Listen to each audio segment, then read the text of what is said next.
sports. I'm just full-time sports, all right? Yay, sports, man. With that. I had to put the Nuggets shirt up behind me. I found it for $4.30 at Savers.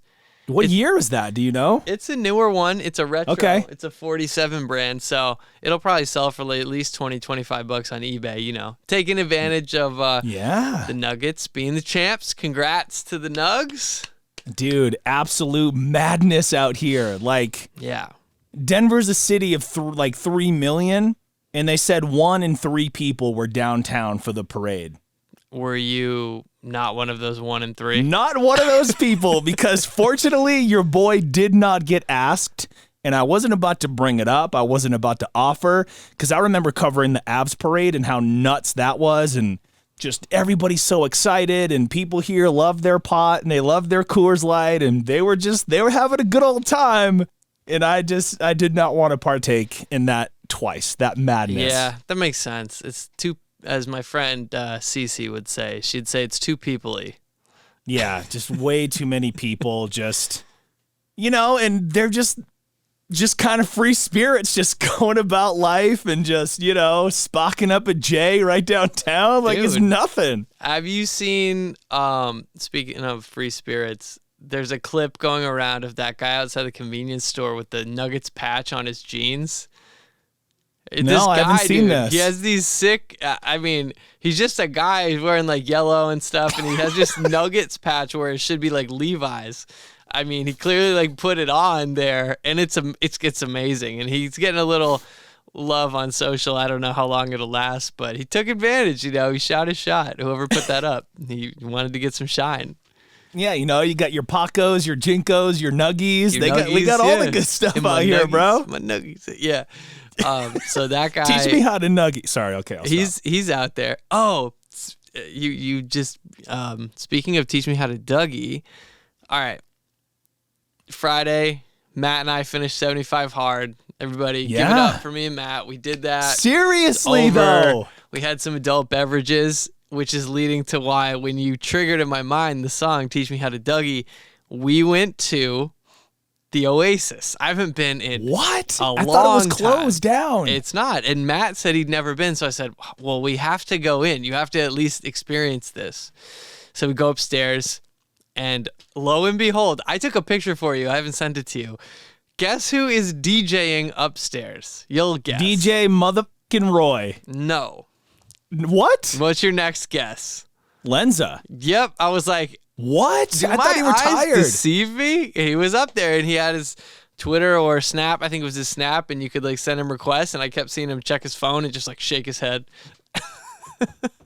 But no, Bad Bunny, stop it. He was throwing down. It was kind of fun, and I got to tell you though, my workout the next day was really brutal because I was like, okay, I haven't done that in a long time, and all the sugar and the dehydration set in, but I pushed through. I've still been working out twice a day, but now I can partake in bread and adult beverages. Right. So let's just like break this down for those who are going to attempt 75 hard, or maybe those who have tried to. I've never tried to. Break it down from beginning. Okay. When does it go from like uncomfortableness? Because if I don't have like energy drinks or certain things, like I turn into grumpy JR real fast. So when do you break out of the discomfort of it all? Well, it depends on how much you're reliant on sugar in your day. Right. A lot. And for me, I'm really not. I don't put sugar in my coffee. I don't drink soda. I rarely touch energy drinks. The one thing that's kind of a caffeine boost is my pre-workout. That's like one scoop. That's the most I'll do. But yeah, this thing is, you can't have sugar, you can't have treats, you can't have sweets, you can't have cheat meals, you can't have alcohol. Golly. So the first 7 days. You can't live, Dave. Like, what are we doing? I'm out here living, baby. The first 7 days are tough. The first 7 to 10 days, like if you can just mentally get through that and not worry about, some people want to start and do the toughest workout. Don't do that. Just make sure it's 45 minutes at a time, one indoor, one outdoor. Believe in the walk. You can do a walk. That's a good outdoor activity that totally counts, and you totally burn calories walking. So after that first week, you get through that and you can kind of settle into a routine. You pick your diet. For me, I cut bread. That was very, very difficult. So it's like anything breaded, anything bagels, like anything in that family. No bagels, fried, anything. no Dunkin' Donuts, bro. No donuts, right? I could have coffee. Donuts? Could you have those? I don't know. So I make it through the whole thing, and you have to drink a gallon of water every day, which now my body just needs. So I've been doing that too. Yeah. And here's a good thing about that is if you drink that much water, you don't even have the room to fit other liquids. Like you couldn't have sodas, you couldn't have, beers, because a gallon of water, like you're full. Like even having a little coffee, that's like pushing it. Right, it's a lot. So does that give you that feeling of being full where you're not like, oh, I'm going to go ahead and whip up this real quick? It does. And you trick your brain into like, am I hungry, or should I just have a few sips of water and then I'm good? Yeah. And that's what it is for me. I'm good. I eat the same thing. As you know, I eat like rice, chicken, avocado, eggs, repeat, throw cayenne pepper. So no sauces, because, ranch has sugar in it. Yeah. What about Cholula? I mean, that a couple dots sometimes. Okay. But like no flavor. Like it's not that you can't have flavor. You can season things, but sauces, like even ketchup, has sugar. So yeah, it's a dedication thing. But if you look on my Instagram, you can see the before and after. There's a major difference. I'm like looking jacked, baby. Jacked. I'm just like, I'm out here and addicted to the workouts now. But you could see I was like Miller Lite boy in the first one. Like the cheeks, it's the face of like the face is the first to kind of tell. Yeah, you're like, okay, you're not out of shape, but you definitely drink regularly. You could see it. And now everything has changed, and I'm just gonna keep it going. When did you, so during 75 Hard, what day would you say this kind of became something that you enjoyed? Or did it ever become something you like truly enjoyed? Like the fifth week? Fifth week?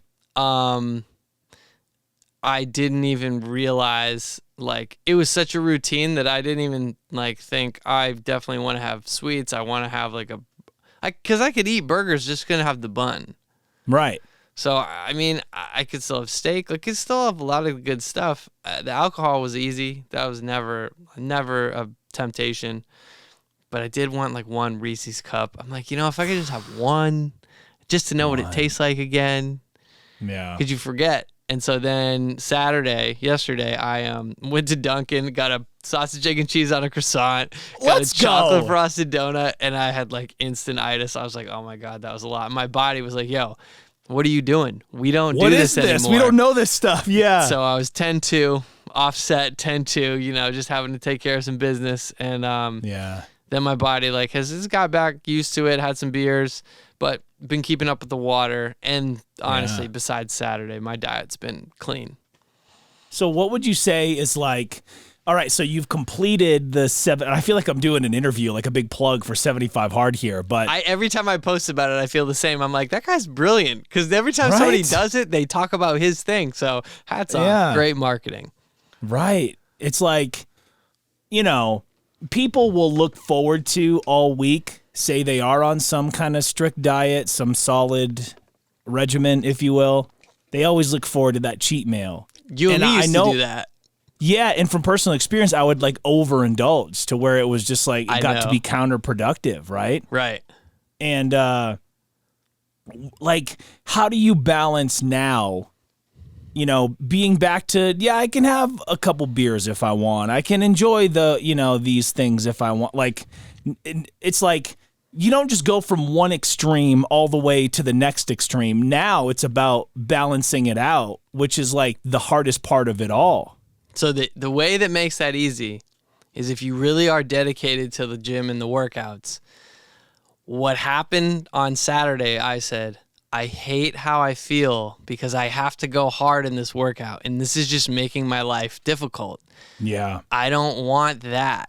And so the feeling of accomplishment in the gym and feeling good and clear wins out over I want to go drink with my buddies, right? Right. So that's just that's the winning attitude. It's the winning mindset. So that makes it easier for me. But I would say as long as you don't cheat yourself, it'll pay off. You can't go all the way. Your body just tells you, hey, that doesn't feel good anymore. Whoa, yeah. Like, it'll tell you. Yo, what are you doing? Also, hey, bro, you're 37. What are you doing? Yeah, you can't eat like you were 27. You can't eat like you were 17. It's just the way it goes. Yeah, so it's not going to be regular like Mickey D's and all that. I just have to, if I want to keep this going and get stronger and more fit, because my goal now is to look more fit. This is just the beginning. The first time is just like, thank God I'm done. Let me get back on my BS. Is there a part 2 to this? Is it like 150-day hard, or like what is it? So there is like another part which I've started. No, there is not. But I'm not gonna do it like as strictly. And it's called phase 1, and it's for 30 days. So you do everything you did in 75 hard, but you add like 10 minutes of visualization. You add 8 priority like power tasks for the day. So you're like doing more business stuff, and you do a 5-minute cold shower. So I did the cold shower today. And that was what is that tough. like? It was, well, what I do is I go hot water first to clean, and then and then it's just like a mental, like, okay, turn it to cold and just 5 minutes. Blast it in the end, yeah. And you're just like, all right, just you focus on your breathing. And so I think this just works broadly for a ton of people. A ton of people have used it, and I think you can adapt things that you like and use them. You don't have to do it perfectly. Nobody does anything perfect, but yeah, I'm so addicted to the workouts now and how I feel that I can't justify all that drinking. I just can't. Yeah. Wow, man.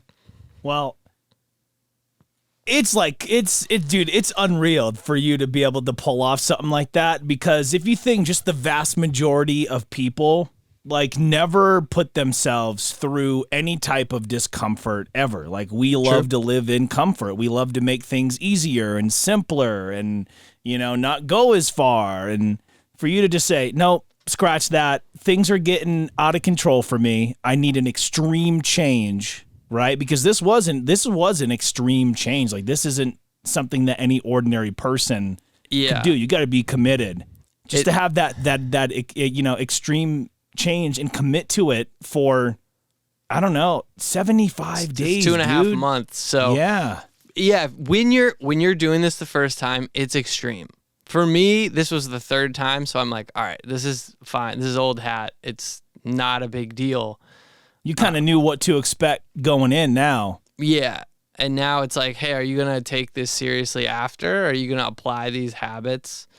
And now it's like, yeah, I am going to just apply these because I'm only going to help myself preventatively with good health things. And, I just want to be able to do more. And so it was needed. And Matt, I think, dropped like 20 pounds. So wow, it was huge for him. And yeah, now I'm post 75 hard. The pressure's off. And now it's like, what's great? It feels like the gym is like enjoyable. It's fun. Like I want to go in there and go really hard and like get so I'm drenched in sweat. And that's how I know, hey, you worked hard and your head doesn't hurt because you're not hungover. Yeah. Bonus, dude. Well, it's definitely something that I would love to try down the road. Probably more so once I kind of get things straightened out with my back. But I did get myself a couple nice pairs of new running shoes today. I'll come out with that now. Let's go. Fresh kicks. Yeah. So I don't do the whole Nike or Under Armour thing. I'm a Asics guy ever since wrestling in high school. That makes sense. Asics. That's the popular wrestling shoe, right? Yeah, and I think I have some of the back problems I do from running 3-story stairs in wrestling shoes. The smart kids would switch out to track shoes, but we were dirt poor, so I had to wear what I had to wear. Those are your new shoes. You got to use them. Yay, hey, new kicks, who dis? Yeah. So, I picked up a couple pairs. I ventured out to Thornton, and I went to the Denver Premium Outlets. And I was like, oh, shoot, man. Like, damn, man, you're I'm fancy, premium today, Premiums. bro. Right? Yep. And I was like, I went into a few different stores, Adidas, and they had like, some of the high-end stuff too there. And I was like, boom, Asics. There it is. So I went in. I got 2 different pairs. because it was buy one, get one half off. BOGO, let's go. BOGO, baby. Payless used to, I used to just go in there and crush that. Oh, yeah. Dude. Yep. And there's some like damn good shoes, man. And I'm that kind of shopper. And if you rolled with me, you might be embarrassed unless you're this way too. But I got to really like try these things on, do some laps around the store, see what it's like to kind of, juke a little bit. Did you do the one like you juke the guy out, run out of the store and turn around? Yeah, pretty much. Yeah, I'm just doing laps. Hey, wait. Okay. Yeah, these are great. I saw some guy in there shopping with his wife, and he was already wearing Asics. And I was like, hey, so what's the trick? Like, how do you find the right shoe for you? So I spark up this conversation with a total stranger, and he starts bringing me just different recommendations. He doesn't and even we just work became there. Buddies. No, he didn't work there at all. So when I left the store and checked out, they're like, okay, this was my name and this is the other girl's name, and they circle this, and here's your. I was like, y'all need to hire this guy back here. My survey is gonna be about him. There was this guy. His name was Darrell.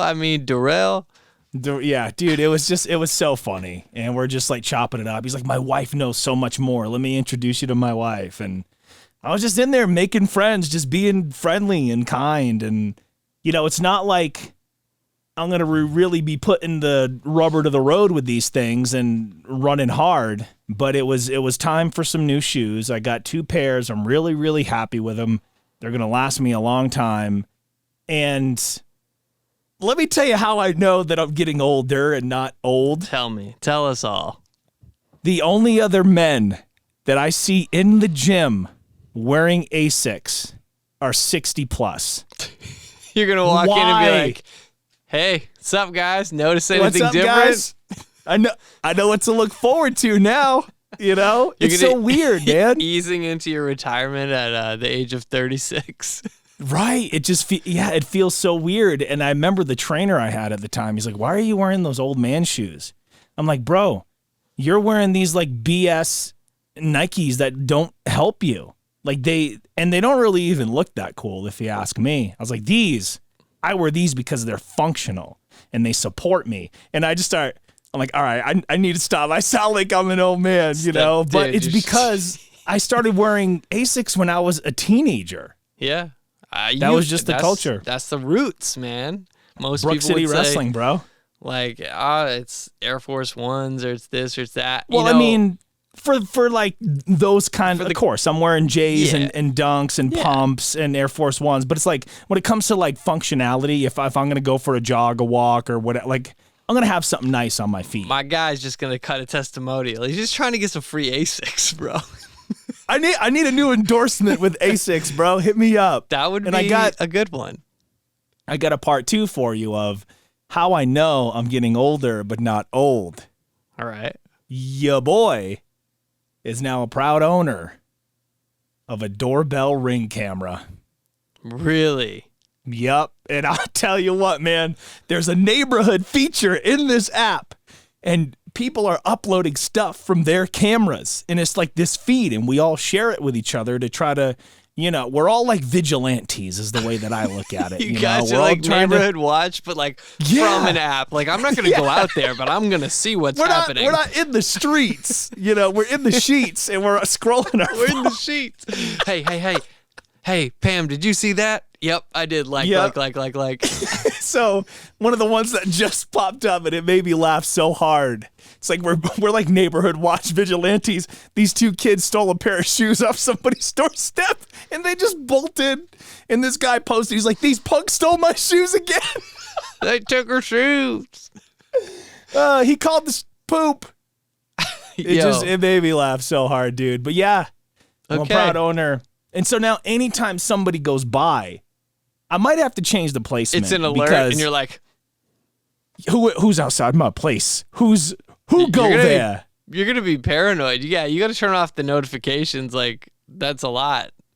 Yeah, well, I might need to change where it is, because anytime my neighbor directly across the hall comes or goes, it sends me an alert. Somebody's at your door. I'm like, oh, who's?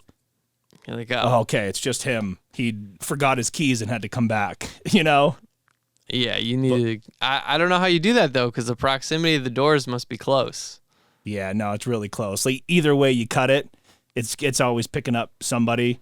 We all live so close together, but I can send you an email, a link where you can so you can get a referral. Oh, I can watch too. No, there's no referral. This is so you can see what's going on outside my door in case you get curious. I already sent one to my mom. I sent one to the lady. Bro, your mom's going to hit you up with touch. She's going to be like, Jeffrey, look at this. Somebody's at your door. Who is that? I'm, I care about your safety and everything, but I am not interested in watching your neighbors and whoever walks around. I'm going to pass. I'm just starting to like catch people walking into their apartments with like a bag of like Wendy's or Burger King. I'm like, I see you, motherfucker. Yeah, you could have just a chart, like just marks on the wall, like 1, 2, like 5 days of Wendy's. Yeah. 6. Mark always leaves at 12:31 p.m. Always returns at 12:43 p.m. with a bag of BK. So you know how far it is, and you know what the order is. I'm on to you. All right. This guy is part of the neighborhood watch. You're going to have one of those coats, like from the movie, that movie with like Vince Vaughn and Jonah Hill. Oh, that'd be so good. Yeah, that would be, okay, that is you getting older, not old. And it's also because there's, like we've talked about, it's well documented on this program. There's some riffraff around here all of a sudden. There and is. I'm not going to stand for it. So it's just a little extra piece of protection, and it was on sale. Okay, I sound like a dad. Which reminds this is me, bordering on old, not older anymore. I was like, I sound like a dad, which reminds me, Father's Day. How did you guys celebrate? Today. All right, so just super basic. We tried to go to IHOP. Actually, we didn't even try. We drove by it. That line's too long. Way too. Dude, isn't it always? It's always long. But I kept saying, like, I want pancakes. I haven't had pancakes since April. And I thought you were going to say since the 80s. Yeah, back 47 years ago. And we so we said, all right, let's go somewhere else. Let's go to old Country Kitchen Buffet. Yeah. Oh, is it still there? No, it's not. But my dad said that, and I was like, nah, it's closed. Remember? He's like, all right, Cracker Barrel. Go there, wait 30 minutes. They're like, oh, we're backed up. I was like, you just told me 30. Yeah, the kitchen. I was like, it's fine. So we left, and we just went to Panera, and just was like, quick, easy. Sammy's, yeah. Chatted it up, came back here, listened. There was a Red Sox game, doubleheader, so we watched the Sox, played the Yankees, won both games. I mean, that's typical of me and Dad. Yeah. Baseball, some food. Dude, I love that. And then my friend Chris and his wife and son came up, and they were up Saturday. So we hung out Saturday, and then they, on their way out back to Mass, they stopped by, and their son James is like 18 months, and me and Chris were lifting him up so he could dunk. Nice. It was fun. He like, the ball was like this, like his arms didn't even fit around the basketball, but he just like would like push it over the top of the rim and just be like, oh my God, I did it. That's so funny, dude. Yeah, so that's what I did. Yeah, obviously I'm out here myself, so I sent a text to Dad, sent a text to Tim, Nice. Did you get a paternity test just to make sure? Just to for be Maury's positive. Sake? Yeah, just to really iron some questions that I had out. I think you want to be negative. I don't think you want to be positive. Unless, I don't know, there's something you never know. Came back and said, you are not everybody's brother. So, I sent them a text, and I'll probably text a couple more friends like Ryan or Corey, whatever, Wade and Nick. And so many of our friends have children now. It's just so crazy to even think about. But I know. Yeah. I didn't really get to, kick it with anybody today, but I did take myself out on a nice little figgy hunt yesterday. All right, you come across anything good? Well, let me tell you about it. All right, let's see what you're cooking with. I went out to Littleton, Colorado. Shout out to Littleton one time. Cute little town. And I was drawn to this place. I don't really know why. It was called Jeff's Collectibles Empire. I felt like I had to go in. Yeah, it's sort of like it was your density. I mean, your destiny. Yeah. So I walk in there, and I think I've gone to this place before, but this was before. I don't know. I think I was just trying to find things to do in town, and I wasn't like actually collecting again. But I went in there and I saw a bunch of cool stuff, bro. TMNT, a ton of Star Wars, and like Marvel and wrestling, of course, Disney, everything. And it wasn't like a big place. Like, it was pretty small, but it was just like set up super well. And I ended up leaving. I pulled a little haggle, if you will. I love it. Jeffrey Haggle over here. And I found this Jakks Classic Superstars Deluxe Series 1 Hulk Hogan. In Jakks? I love the Jakks figures. Yes. So these aren't the bone crunchers that you know. These are their next tier that they had. They have a whole series called the Classic Superstars line, which the first one that I ever got in box is Brother Love, and I got that at Maine Vintage Toys back in South Portland. When did those come out originally? Gosh, I don't know the exact date, but I remember I was there and I picked it up because I listened to Bruce's podcast all the time, and I thought, how cool would it be to get him one day to like sign this? You know what I mean? Like, how cool would that be? Yeah, I'm trying to look here. I don't know an exact date, but I'm pretty sure late 90s or early 2000s. No, I think Later. it was somewhere in the 2Ks and later for sure, because Mattel's had their contract for like 10 years or so now. So it was like, they're not as nice looking as the Mattel Elites, of course, because technology's come so far, but it just looks so cool. She was asking for 80, and all of the stickers in the store had all of the price tags said eBay. I'm like, oh, great. So if this is what everything is based off of, let me check the old UPC and see what it's, going for. Key move. Yeah. And I was like, okay, this one went for 40 with 15 shipping. This one went for 50 with, 10 shipping. This one went for whatever. So I'm talking to her and I was like, could you come down a bit on the price? It seems like this is what it's going for and it's up a little bit too high. She goes, all right, let me, give me a second. I'll go take a look. Was asking for 80. I wound up getting it for 60. That's, dude, knocking off 20. Let's go. That's nice right there. Yep. And then there were so many other cool ones. There was an Ultimate Warrior in there too, and his like WrestleMania 6 gear. And this was a Series 1 figure as well. I don't think it was the deluxe, though. Like, this is like, So you had your Jakks Bone Crunchers, and then you had your Classic Superstars, and then your deluxe. It's kind of like now, Mattel has their elites and their ultimates. It's like different tiers. It just looks so cool. But I was like, okay, that's my big purchase today. Because that $60 is still a lot of loot, It means like I could do something so much more productive with that money. But I'll tell you, I got it on a tack right under my 1995 WCW Hogan poster that I have on the wall. Damn. And it just looks so good, dude. The collection is coming together. Well, anything Hulk Hogan, I'm a sucker for it. I love it. And I actually kept it just to 2 items.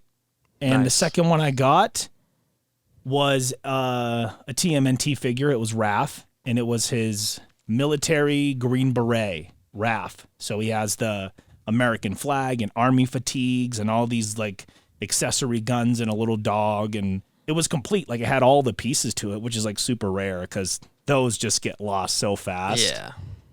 And I was like, scored that $25. I looked online, it was going for more than that or just about that. So I said, you got yourself a deal. And only 2 items, but 2 quality ones, and I got a new piece of content out of it. So I was pretty happy. That's the key, man. Anytime you buy stuff, it's like, get a video, get a TikTok, I think we have to stop making Instagram reels because they don't pay. We just have to do only YouTube shorts. You've been really good with your YouTube shorts, and they pay the most. Trying to pump them out. Yeah. That or like TikTok. I saw, I want to say it was an Instagram reel, and the guy was just making it to prove a point. Like, Instagram is trash. You make no money now. I don't know why.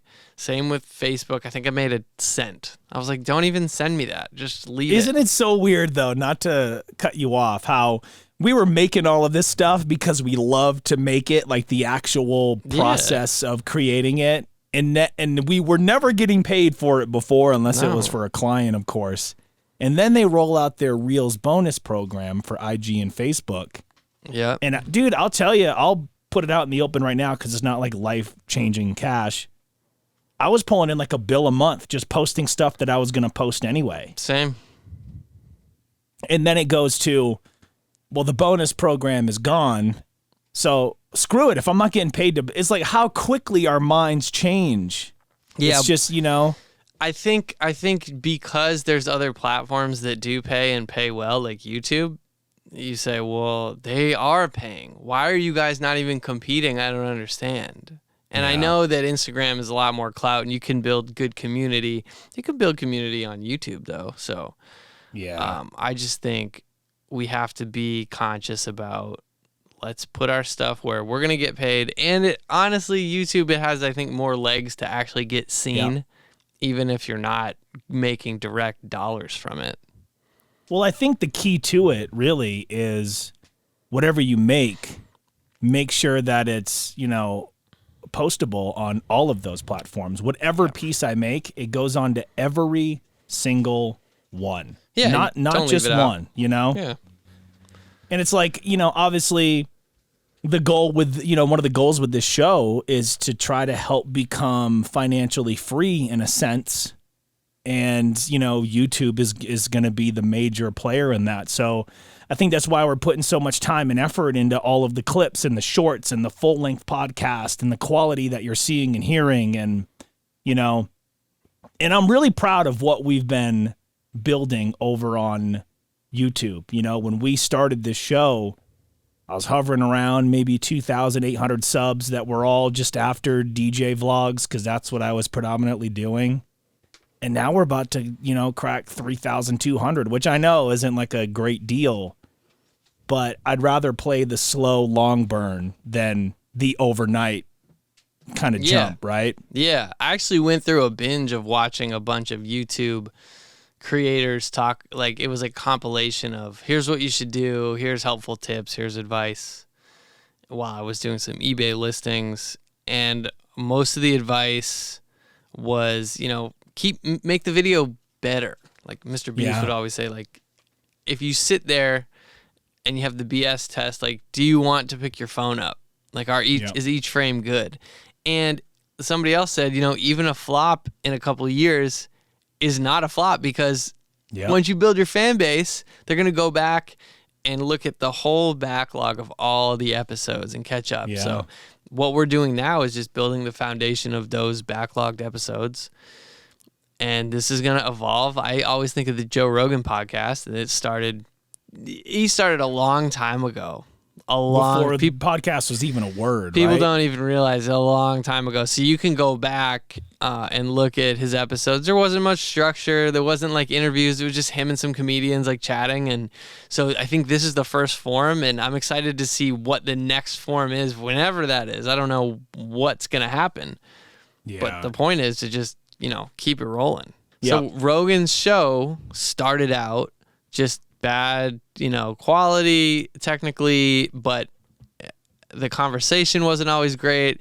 But the point was he started, and now he's the biggest podcast in the world. Yeah. So many folks are afraid to start because I remember early on for me making music, and with it being Father's Day at some point today, we got to talk about Father's Eyes, right? Did we repost? I didn't repost it yet. I didn't, I was like, we could do it tomorrow. We could do it tomorrow. I mean, it's like, hey, in honor of Father's Day yesterday, here's this. Yeah. So, I would often be like, well, this isn't as great as it possibly could be, so I'm just going to hang on to it and not put it out. And then that's the big mistake. It's like, it's not going to be an out of the park home run, your first thing. You need somewhere to start. Like, I go back and listen to my early broadcasts and I'm like, who the hell am I? What is that voice I'm doing? Why do I look that way? Why do I sound that like? it's almost like you go from being what you think you're supposed to be, and then somewhere along that journey, you find yourself. And that's when things really start to become streamlined. Like if Dave were to pick up playing COD tomorrow, even with the vast experience you have, you might say, okay, well, I'm just going to do it like the top streamers do it. Because you think that's what you're supposed. It could be with anything you do. Podcasting, broadcasting, filmmaking, figure photography, anything, it's... And Rogan was just like, well, this is where it's going to start, and we'll see where it's going to go. And I think that's even more fascinating because now it's just like to the moon, man. And it started in the basement. Now we're here. And that's why I sent you that clip from the PMT podcast with Ryan Russillo where he was saying, he's like, yeah, once you get to a point where you realize, and you've been in your industry long enough, and you realize, oh, I'm really good at this. And now I know it. It's like you can be good in like your first few years. People tell you that, but you don't believe it yet. And then there's a point where you're like, oh, I don't even need to hear it from someone else because I know I'm going to kill this. Whatever I'm doing, I'm so good at this that the opinions don't matter because I put in so many hours and reps that it's like, dude, me shooting a basketball, there's no thought that goes into it. I just do it. Yeah. And I've definitely that thought, and it was so amazing that you sent that to me because it was like something that I needed to hear that day. Because I was, because even if you're confident, you still have a little self-doubt every once in a while. You're human. That's normal. Yeah, and that reminded me, like, no, like I am damn good at this. I'm in one of the top 20 markets in the country. I'm on my third city. Yeah, I'm on air in 3 different towns. Like. I'm good at this. Now, of course, is there people better? Yeah, maybe so. But it's like, I feel like I can walk into a room with any jock in the country and they're going to respect what I do. Yep. And it was really cool that you sent that to me that day because, I was like, geez, I got all this to do. And I'm the kind of guy that makes mountains out of molehills, and I'll question, can I actually pull this off? I'm like, bro, this is cake for you. What you've done this a million times. Yep. And then you go in there and you just, start doing your thing. Excuse me. And then you're like, oh yeah, that's right. I don't even think about what I'm doing. I'm sure my employer would love to hear that, but it's to the point where it's like, I know what to do. I know how to do it. I know how to, train myself to get better. I know how to improve. I know what not to do. It was like listening to MJ in Last Dance when they're asking him about the NCAA finals in '82 against Georgetown. He's like, we were playing in, I think it was like the Superdome. It was huge. It was like 60,000 fans. And he said, well, I'm just a kid at the time. Like, I don't have time to think about that. No. You don't even consider it. It doesn't even cross your mind. And like, you're at the point now where it almost just gets in the way of you having too much time leading up to your broadcast. If you could just get in there and just do it and knock it out the first thing in the morning, you wouldn't have time to let all those thoughts into your head. And that's the thing that all of us gets in all our ways. We get in our own way. There's usually no one really opposing you. Even if you're oppressed or you're in a situation where you're being judged based on things you can't change, like creed and, color of your skin and all that stuff, those things aside, once you're in a position where you've already succeeded and you're just doing it again, like playing in another playoff game or doing another broadcast, you already know, like, okay, but I've already done this successfully before. Yep. I just need to visualize. And that's the cool thing about this phase 1, 10 minutes of visualizing success, which for me is very important. Like, if there's something I want or somebody I want to date or something I want to like flip and make money on, I just close my eyes and I'm like, I need to see it. And, guys, we're very visual people anyway. Yeah. And that's the thing about dating is you'll get into it from the beginning. You'll have this idea of how it's supposed to go. And and that's okay to have. That's totally fine. But you also have to let go of the fact that it won't go exactly that way. But it's good to have this ideal because then you want to strive for something. Same with work. You want to strive for an ideal, and like I can already see myself getting a check for X amount of dollars and getting this thing and that thing, and repeating that is the same. Athletes repeat the motions of shooting a basketball, throwing a pitch, swinging a bat. And the more you do it, then when you get in there, there's no thought. You're like, I already did this. I already won. Time hasn't caught up with me yet. Yeah. The thing's already happened, but the time hasn't caught up. That's so cool, man. I love that. That's so cool to think about. And the thing that kept popping in my head as you were talking was, Kobe, not like a single smile? Like, what's wrong? The job's not done. Dude, that's just what kept popping in my mind when you were, the whole time you were saying that job's not done. No. You know, I just thought that was so cool. Yeah, man. Speaking of, like Kobe's demeanor, it was so cool to see Jokic, like, in the press conference. Oh, my God, I have to go home. When's the parade? When is parade? God, dude. And then finally they get him. He's on the parade. He's like, I want to stay on effing parade. And I want to like, stay on yes, parade. Dude, Jokic. Yeah. That was a clip that I used on my show that whole week. Yeah, so good, dude. Yeah. I would have that ready, just, staring up at the clock and feeling like Joker, and I'd hit it. Oh, I need to go home. I'm JR, dude. Yeah, it was just so good. Just the most epic. See, that's brilliant, dude, to flip that little sample. Yeah. That's great. Yeah, you know what's so interesting about that is he didn't want to go to the parade. He just wanted to go home, right? And I think a lot of people can relate to that. Home is your, safe net. But I think it was almost like it just is overwhelming. So it's almost like as overwhelming and ginormous as that parade is in your mind, it's 100% true. But it's never as big as you make it. I used to always get anxiety about, doing events, particularly weddings, because everything has to go perfect. Everything has to be. You get one shot at everything. One shot, one opportunity to seize everything you ever wanted in one moment. One kill. What's the deal? What's the deal? And then once you're there, you're like, oh, I'm pretty damn good at this. You know what I mean? Yeah. But it's almost like I'm so that you're in control of the moment. You're like, oh, it's not just going to happen. Like, I have to start this process. So whenever I'm ready, I'll do it. Yeah. It's almost like I'm envious of DJs. Like one in particular, my pal Aaron, he's like the DJ version of you where nothing that ever happens or goes wrong can rattle you. He's just even keel. I'll come up with a solution. Everything's fine. It's okay. And I'm just like ripping my hair out. What are we going to do? Because the guests arrive at 25 and I'm just freaking out, Yeah. But then once I get into the moment, it's like, okay, wow, I'm damn good at this. Like, look at this crowd, or whatever you want to apply it to. So, yeah, man, it's sometimes it just appears like it's too much until you're in it. And then you're like, now I remember why I love this. And that's why visualization is important, especially for athletes. But for anyone, you want success, see it before it happens. Because seriously, I believe this. Like I said, time just has not caught up yet.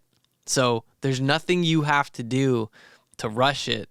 It's almost like I got a time machine. I got all the time in the world. What do you mean we don't have any time? Yeah, you just have to keep on that path. So if you believe in the process, like I believed in the process of eating right and abstaining from alcohol and working out, and I said, let me not worry about day 75 on day one. Let me worry about day one on day one, 2 on 2, 3 on 3. So each day I could be like, I just did my job that day, and the collection of those days is what you need. It's like with this show. I just worry about one episode at a time. Yeah. And after a year, we'll have 52, and we'll say, okay, cool. So we didn't think about the episode 52 on day one. We thought about what's the first show going to be like? Yeah. And dude, we're on episode 22. We're on episode Emmett right now, and this feels pretty damn cool. I remember at first, like, gosh, am I going to be able to transition into doing something like this? Because it's so far off from what I'm used to. And, I feel like if you watch this on YouTube, I have all of these weird like things that I do with my face when I talk. And I blink real hard and I'll move. I don't know. I don't have like Tourette's or anything. I think they're just nervous tics that I do because I don't know if I'm ever truly comfortable on camera, but if this camera's not here, I don't believe I would be doing this. Well, I think you do it less when we're also in the same room together. And you do these things more because no one's in the room with you when you're doing your radio show. So you don't care. You're just like, all right, I got to perform for this microphone, and that's the only audience member I have. No, that's a very good point. Yeah. I'll watch some of these back. I'm like, what am I doing? Why am I doing that? Why am I moving this way around them? I'm just like, because you're trying to be really animated. You got to paint that picture audibly, But I could go down, that rabbit hole for a while. Let's talk about Father's Day. Let's talk about a song that we epic cut. Collaboration, dude. A song and a music video. It's probably the collaborative effort between us that I'm the most proud of. And there's been quite a few that I love, I would agree because the song itself was just a total process for you to get it out of you. And then the music video, we had people showing up late. I mean, we had things that didn't quite go our way, but we made them go our way, multiple locations. And it was me and you and a camera. That was it. Yeah. And then we edited it. I remember you, bro, at the end of that. Like, y'all can go see it. We'll post the link. But I said, all right, how do you feel? You're like, I'm exhausted, or like something like that. Like, this is too much. This is a lot. It was a funny quote because it's 2 a.m. and you're beat. Yeah. So we're talking about Father's Eyes, which is a record. God, how many years has it been now? 7, I think. That was 2017. So coming up on, this will be the 6th year. 6, really? Okay. But dude, it's based on an Eric Clapton sample. Right, greatest guitar player of all time. And I remember I originally cut that song at Surefire Studios. I can't even remember where in Maine that was. And it was in Maine, huh? Yeah. Sure. Yep. I remember that name. Yeah. I can't even remember the artist. They had some other artists. I don't remember any of it. I kind of forget all that. I think this may have been when I first started working with Max and we were looking for a place to do stuff. And ended up, I was like, well, Braden is my wheelhouse. Let's just go with him, right? He gets me. But I remember I cut it once, and I'm trying to remember which SoundClick producer did the beat. I don't exactly remember, but I cut the song. I never released it. I wasn't confident in my performance of it because I didn't let myself go. I was like, it was new people that I was around, and I was trying to still super vulnerable song. Yeah, so I was still holding that facade. I didn't want to let them in, Yeah. And then eventually down the road, the opportunity presented itself to get the beat remade. Shati, shout out to him. And you and I had turned Saco into a dope recording studio. Riverbank recording studio. Baby. Yeah, you, me, and RH were in there just getting it looking nice again. And I remember going in there and cutting that song. And just to travel back real quick, when I originally wrote it, I remember crying the entire time. And you might not know this, but I actually wrote the song while I was living in California with you. I didn't know you wrote it then. Jeez, that would have been 2009. 2009, summer. Yeah. So I remember I don't know if it was all of it, but it was definitely a good part of it. And I remember just crying, wow. Because I had all these things in me about this severed relationship with my dad that I didn't really know how to express it, and there wasn't a lot of my friends that could really understand. So I just started the process and then tried to cut it, didn't work out, and obviously I'm the most comfortable with you. So I went in there and I just put everything I had into cutting that song. And we send it away to Choke down in North Carolina to mix it and master it. We get it back. And then I'm like, Dave, this is probably the record that I'm the most proud of because it's so personal. It's still to this day, certain lines in it, when I hear it, it's just goosebumps up and down my back. And I had full trust and faith in you that you could capture what I was saying audibly, visually. And I was in it with you, so I kind of knew everything that was happening. But when I approach you with this, like as a filmmaker, what is your mind immediately telling you? Well, all right, before I answer that, I got to tell people a fun fact about recording it. So you would go in the booth, true or false, and turn off all the lights. Every time. I even do my radio broadcasts in the dark. And people come in, they're like, what are you doing? It's darker than a mole hole in here. I'm like, it's how I like it. Yeah, and I think that helped you because you couldn't like look in front of you, look in a mirror, look at people. There was no one around you, so it cleared your head. Yep. No, that's 100% true. And if I didn't have to have on lights for this camera, I would have them off too right now doing this with you. Yeah, if it was audio only, right? Yeah. So what I thought of immediately, because I'm just a gritty, like resourceful, I'm like documentary style. And I said, okay, let's watch the original music video. And there's a great shot of the ball rolling on the court. And I said, oh, well, let's just do an homage from the beginning and recreate that shot. Yeah. So if you watch the music video, and there's a link in our description and somewhere you can go see it, it's that shot where in Westbrook, the court's down there where we used to play all the time. Yep. And that's the shot that opens it. And then I was thinking, okay, well, this is kind of like, it's a very emotional song. So we're going to have a lot of like soft dissolves between shots. And then it gets to the harder part and we have hard cuts. Yeah. And there's a lot of like matching action where your hand will do one thing and the next shot that we shoot, your hand, because you just, every time you would rap that, you would do the same motions, which made my life easy. I didn't even have to tell you to do that. And then we picked out some locations like the train tracks because I was like, that's moody. Let's have some train tracks. And then we said, all right, well, there's a father-son duo, and we got Joey Fitz and his son. Yep. To do the baseball scene. And I was play like, catch. I'm like, oh, kids playing catch. And there's something where like you throw something in your shot. Rock. And it cuts to him throwing the ball to his dad. And I'm like, man, that's like it right there. It's just so good. And then the shot ends with this tree line going like diagonals. And you kind of look down at the camera and like walk away. Yeah. And then we get this one shot where the train's going by the place where I used to live, and it's the Amtrak. And I'm like, dude, get out there. And I'm like, what do I do? I'm like, just look. What did I say? Look. You go, just, I don't know, be emotional. So you're just like, I'm like, say no more. Okay. And you look off, and we probably got like 2 seconds of it, and I just used as many frames as I could. That shot makes it.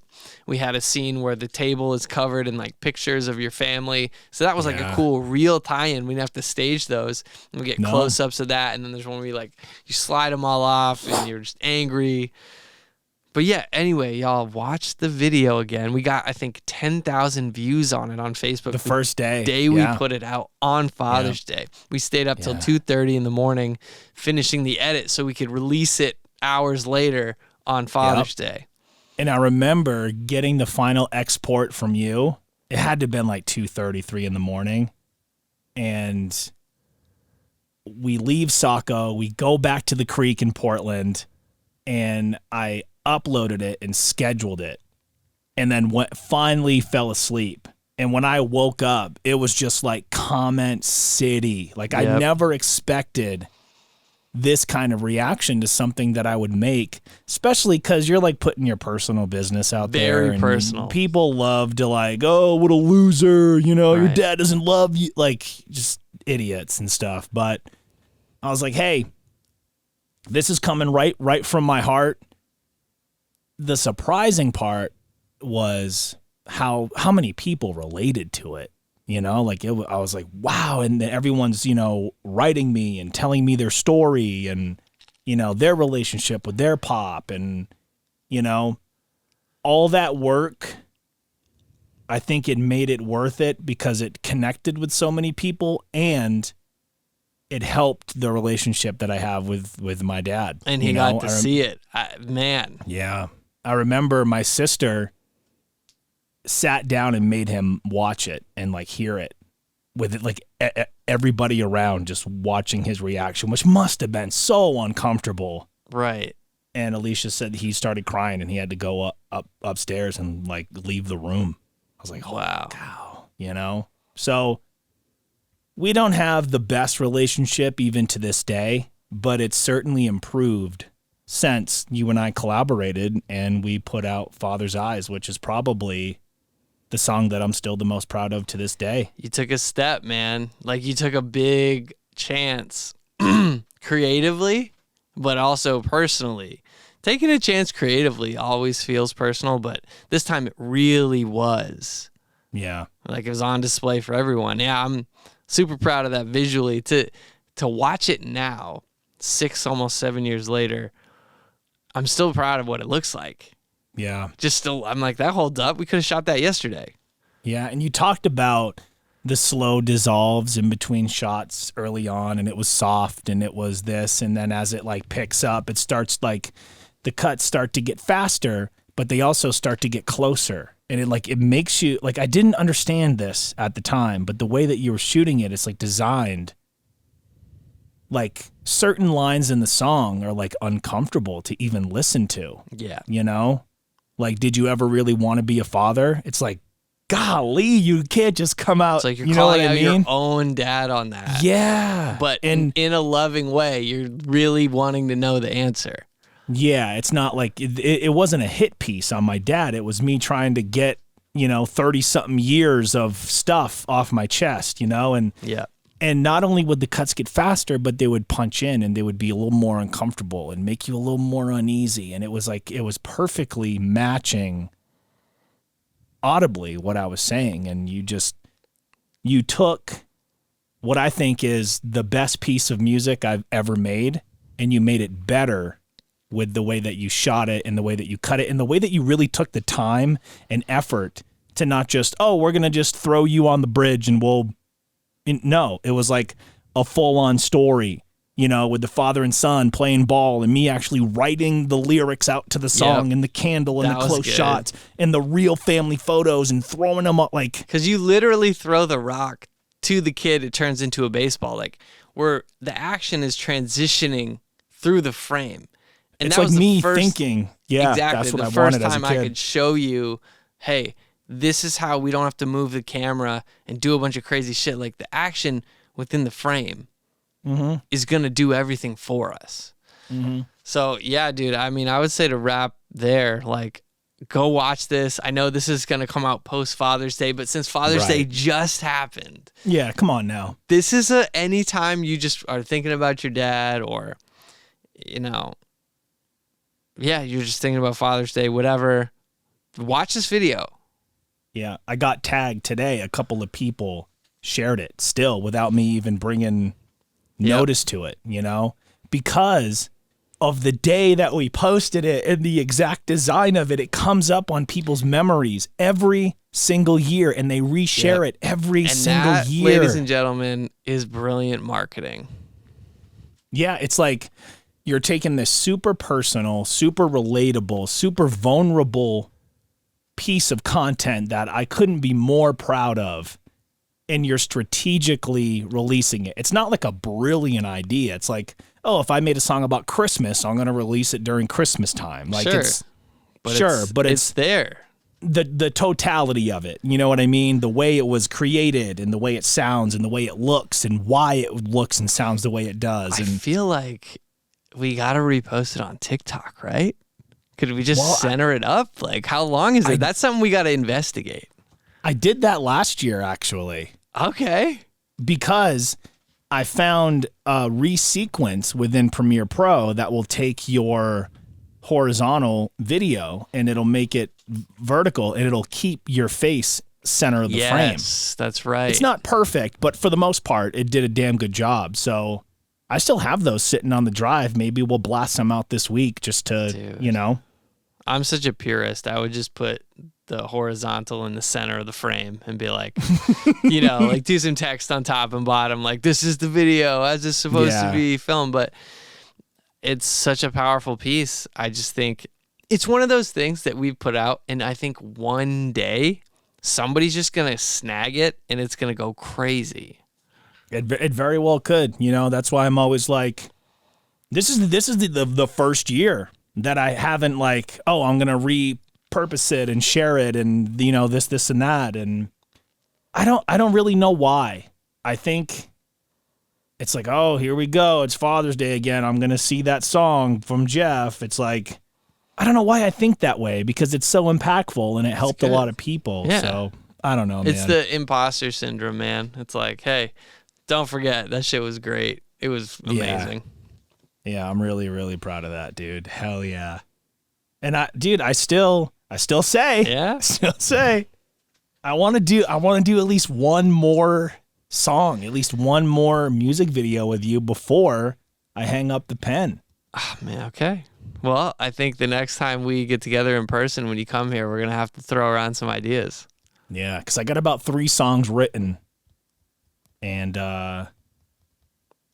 one of them I think would make for a better. One of them would definitely make for a better visual than the other 2. So I'm open to it, man. I'm just getting back in the game myself, getting a couple side video gigs, and you know, I'm always money's green. Talk to me.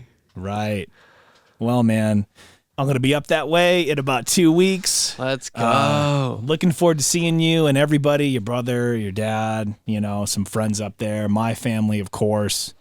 I'm going to be turning 37, and hopefully we'll celebrate a little bit. Welcome you into the club, baby. And, yeah, dude, great catch up. And if you're hearing this on YouTube, be sure to like, comment, and subscribe. It means a lot to us, because if you do, maybe one day I'll be able to do this full time, and Dave and I will chop it up every day. That's the dream, and keep on reaching, right? That's right. For Dave, my name is JR. This has been Hanging with Homie. We'll see you next week, and remember, it's cool to be you. Peace.